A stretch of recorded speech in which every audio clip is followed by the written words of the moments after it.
you may know that in the United States today, the 50 states, we have 50 states, almost every one of those states has a constitution, has a state constitution that prohibits those states from running deficits. They have to run year-by-year balanced budgets, not because the federal government told them. The federal government says you do what you want. It's none of their business. It would be unconstitutional for the federal government to tell them what to do. There's no central fiscal rules that are imposed on the states.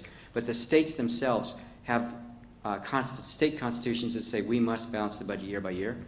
And those are kind of, by the way, those are bad. Because if you think governments should actually borrow and tax smooth, you shouldn't balance the budget year by year. You should run surpluses in good times and deficits in bad times. But states are prohibited from doing that, and that matters. But we have those laws in the states. Why? It's another example of the situation of the dictum that fiscal crises often produce political revolutions. So here's what happens. At the beginning, state constitutions did not require balanced budgets. States could run, at the beginning, in the 1790s, 1800s, 1810s, 1820s, 1830s, states could run unbalanced budgets, and they did. And here's what they did. To finance canals and railroads, state governments ran deficits. So the states issued bonds, and the bonds were used to lend money in turn to railroads and so on. So there was a huge amount of debt was issued in this way. It's not the debt of the federal government; it's the debt of the state governments. And so now I have to tell you who bought this debt. Okay, a minority was actually bought by Americans. 70% of it was bought by British citizens. So the British citizens. Now you can ask, why did the British citizens buy that debt? So remember the logic behind Hamilton's proposal, the original proposal. Okay, so 70% of this debt's bought by British people, and by the way, you should, if you're going to buy debt, you should read. You need a lawyer to tell you. You're buying sovereign debt. They thought they were buying sovereign debt. They're buying the debt of the state of Michigan, not of the United States.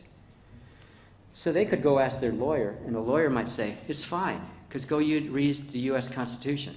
The U.S. Constitution says states must pay their debts. Investor protection. They must honor their debts. But we have amendments. The 11th Amendment to the Constitution, which was passed immediately, it says, if you're a resident of another state or of a foreign country and you have a claim against a state government, you cannot take that claim to a federal court. You have to take it to a state court. And that amendment was put in very rapidly to take investor protection away from people who weren't residents of the state. That was put there. So Americans understood that. Not everybody else did. They should have. So here's what happened. Guess what? In the 1830s, there's all these state debts out. There's not much federal debt. Actually, there's zero federal debt. It's been paid off. So the U.S. debt, these British guys are buying,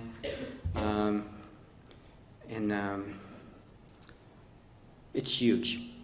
Okay, there's a financial crisis. A bunch of these railroads and canals go belly up. They stop paying their. So what the states do, and the creditors of the government do, is they go to the Congress, and they say, okay, you bailed us out once, bail us out again. And there's a congressional debate, and it goes both ways, and it's actually an exciting debate to read, and I think the real reasons are never given. So here's some of the reason if you read the congressional debates. Some people say, we did it before, we do it again, honor, stuff like that, Hamilton. Other people say, wait a minute. We did it the last time because most of that debt was incurred in a common cause to fight the British, the war. This debt, Michigan's debt, was encouraged to build a railroad in Michigan. That's not common at all. Let them. So what happens is, but then the real reason is, most of the debt's owned by the British, and they don't get to vote. So what happens is the federal government does not bail them out. And the debts of many of these states are repudiated, and the British are really mad, the international capital markets are really mad, and they punish the United States both with the state debt and the federal debt for a generation. And this has several consequences. So